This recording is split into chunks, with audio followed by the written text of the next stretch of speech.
Hello everybody out there in YouTube land, and welcome to DC Fans United. So today I'm gonna be finally taking a look back at Damage number 2. I've been wanting to cover this for quite a while, but just haven't had the time. Now I did a review of Damage number 1 not too long ago, so if you missed that, check it out. I'll have a link to it in the description box. So without giving away too much at the front, Damage is fantastic.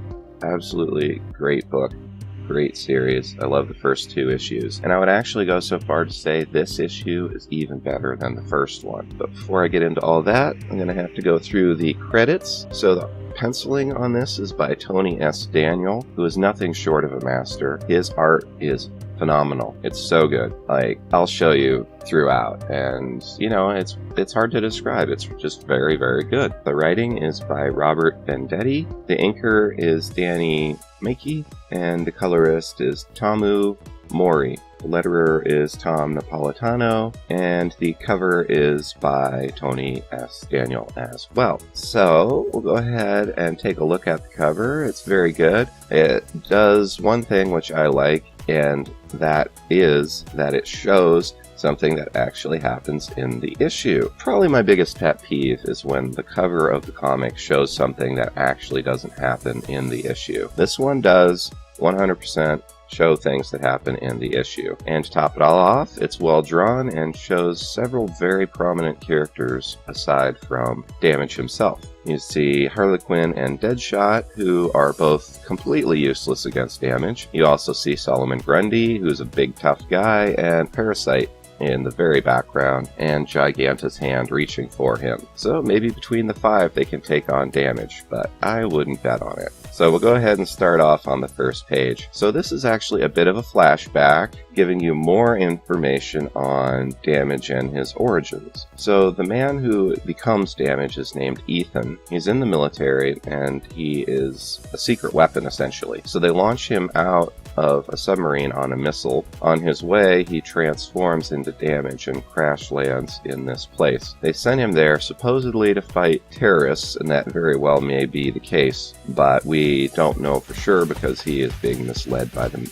military a lot. So here he is. He's throwing tanks, he's killing people, he's fighting helicopters. It's really wild and really cool. And just look at the art, it's phenomenal. Here is the pencils, just the pencils of this panel. I've actually had this picture for a while. Tony S. Daniel posted it himself on Twitter before issue 1 even came out. So I've had that for a while. And yeah, it's just really great. So this is the second page. We'll go ahead and move to the third page. Damage just tears through all of the military that he is up against. Bullets do nothing to stop him. So then we jump back to the present day. Ethan wakes up in a bed and he doesn't know where he is. As we saw in the last issue, he had crash landed in Atlanta and gone on a bit of a rampage before he calmed down and changed back into his human form. So he ended up being put into a homeless shelter type place. He was found unconscious, so they just took him there. And there's pictures on the news. They're talking about Damage tearing things up. And I actually thought this was really cool. The homeless guys are talking and watching the news. And the one guy's like, I told you it was Doomsday. I saw him when I lived in Metropolis. So that's kind of cool. They're kind of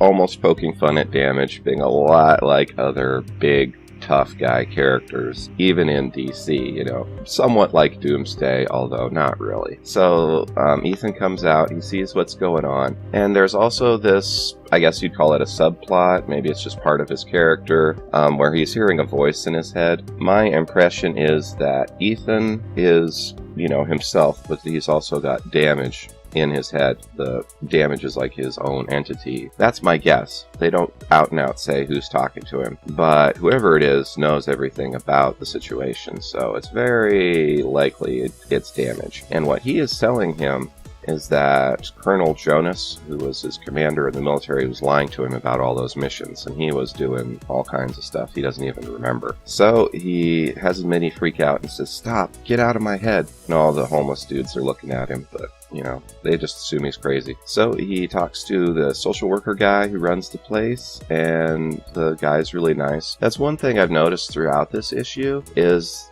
a lot of the side characters are really nice people. I'm not sure why they're written that way. It's almost like the writer wanted to show the humanity of some people and show that there's good in the world, perhaps to counterpoint the bad characters, the ones you'd consider to be bad at least. So he goes ahead and leaves and walks outside, and he meets another person who is unusually nice. He asks this woman if he can use her cell phone, but in any case, she not only lets him use her phone, he calls his parents, and while his mom answers, he doesn't talk. So my assumption is that he called her just to, see that they're okay, make sure that his parents are still there. So he gives the phone back, and she says, "That's it?" And he says, "No one answered." And she says, "Sorry, here, you want my coffee? I haven't drunk it yet. They always make it too hot." Now, what a sweet person, She let him use her phone and gave him some coffee. She says, "Stay warm, okay?" and leaves. So then we see his parents, and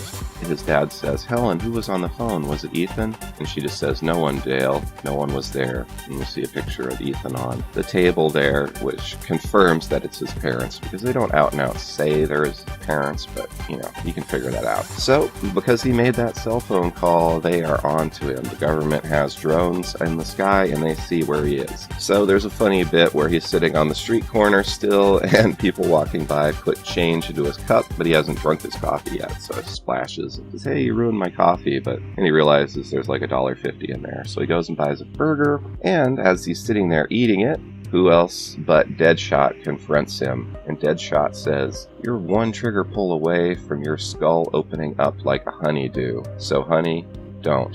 And Ethan's just sitting there. He is not at all intimidated and just keeps eating his burger. So Deadshot calls upon Parasite, who smashes through the wall. And boy, Parasite's one of the most horrible villains there is. But if you don't know, Parasite is aptly named because he will absorb energy and power from other superpowered beings. So he tries to do that to Ethan. But damage is way too powerful, and it straight up fries Parasite. So you see here it says, Parasite says, too much power, can't contain, and he pops, he blows up, is what it appears to do. So that's really remarkable. If you know anything about Parasite, he leached power off of Superman, and that wasn't too much for him. So this is really saying damage is just above and beyond powerful. So he gets rid of Parasite, and the next thing you see is a giant hand slam down on top of him. And Giganta picks him up. She's holding him in her hands and says, "What an interesting specimen. Strong enough to overload Parasite? I bet Waller has all kinds of plans for you." And then this scene honestly shocked me. I stopped reading, sat there with my mouth open for like 30 seconds just looking at the page. Damage smashes through her hand, straight up just splat through it, just tears through her hand like it's nothing. I was really shocked when I saw that. So she has to shrink down to normal size because blood is just pouring out of her hands. She even says, "I'm losing 2 gallons of blood per second. I need to bandage my hand." And Deadshot's like, "Suck it up, Giganta. Parasite pops. I need you." So we go to the next page, and Colonel Jonas is watching the battle, and it's just like, man, Amanda Waller is in way over her head. The Suicide Squad hasn't got a chance. And that's totally true. For some reason, Harley Quinn thinks she does have a chance, though, and she hits Damage in the head with her hammer. It straight up breaks. And I don't know, you can tell Damage still has intelligence, though, because he doesn't kill her. He just kind of looks over his shoulder, and she says, "I'm Harley Quinn. Pleased to meet ya." So the next thing we see is a truck is thrown at him.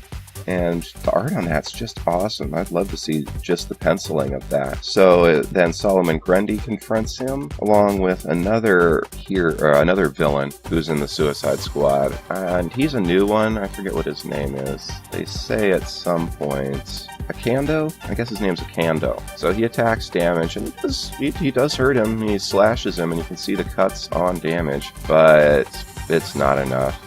Solomon Grundy runs up and gets one punch knocked down, and then Damage picks up Akando and starts using him like he's a baseball bat and wails on Grundy. So then Deadshot contacts Amanda Waller and says, "Deadshot to Waller. Parasite and Giganta are out. The kid used Akando as a baseball bat, and Grundy didn't even make it to Wednesday. Because, you know, Solomon Grundy, born on a Monday, christened on a Tuesday. He was going through that speech, but he didn't even make it up to Wednesday. So then Harley Quinn says, "What are we supposed to do now?" And over their shoulder we see a speech bubble and it says, "Run." And then we see Wonder Woman. She says, "Run, escape with your lives. I will bring the creature down." And once again, I just gotta say, isn't that art beautiful? It's so good. Put Tony S. Daniel on a Wonder Woman book. Look how phenomenal she's drawn, you know? Gosh, I know artists can only do so much work, but I would love to see this guy on just basically every title. He's fast becoming one of my favorite pencilers. Alright, so that's where the issue ends. Really awesome, really exciting way to end it. As one of my friends said, DC is going all out supporting the new age of heroes. They are bringing out the big guns, figuratively and literally bringing in Wonder Woman in this book, you know, supporting a new character. So it's really awesome. I loved it. Can't wait for issue 3, and I cannot recommend this series highly enough. 10/10. Absolutely buy it if you can find it. And if you can still find issue number 1 on the shelves, and if it's the first printing, because Damage has gone into reprint, if you can find Damage number 1 first printings, it has a fold out poster. And to top it all off, these New Age of Heroes books are only $2.99 instead of $3.99 or $5 or whatever. Alright, that's all for now. I went a little long because I really loved this book, and that's all for now. Thanks for watching. Thanks for being a part of DC Fans United. Be sure and subscribe if you aren't subscribed. You don't want to get left behind. Alright, thanks again, and as always, thank you for watching and being a part of DC Fans United. End of line.